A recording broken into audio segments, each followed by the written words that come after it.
A blessed New Year to everyone po. So, nabasa po natin ngayon yung Genesis chapter 1 to 4 po. So, tuloy-tuloy po na makita po natin that we are created in the image of God and nalulugod po siya sa atin.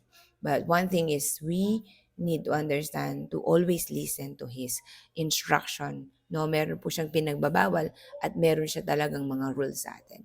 So, our intention for this year po ay we pray that we will be intentionally reading the Word of God and understanding it through His grace and through His Holy Spirit.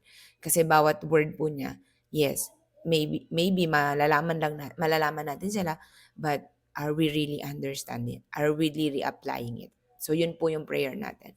The Holy Spirit will reveal Himself to us through His Word so that we can understand more, so that we can live more, so that we can be aware more. Yan. So, happy and blessed New Year to everyone po. So again po, Genesis chapter 1 to 4 po yung binasa natin for today.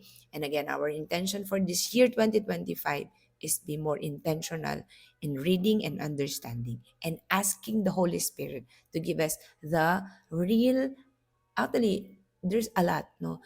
Yung way ni Lord ay marami po. So marami po siyang pangungusap na pwedeng gamitin sa pamamagitan ng kanyang salita. And we cannot comprehend and we cannot, hindi ko po pwedeng sabihin na yung revelation ko ay yun lang ang revelation. Hindi po, hindi ganun si Lord. He is not limited. He is unlimited. Kahit ilang beses na natin basahin yung mga chapter and books of the Bible po, no, marami pong iba-ibang revelation na gagawin ng Diyos sa bawat salita niya.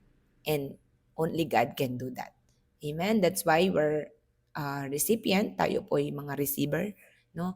Tayo po ay mga, kumbaga, dapat we are praying like Jabez to enlarge our territory, to enlarge our capacity to receive more from God. Amen? So God bless po. And this is Jem Salcedo. And again po, Genesis chapter 1 to 4, we are created in the image of God and God gave us the first commandments to be fruitful, to multiply, and subdue and fill the earth and have dominion.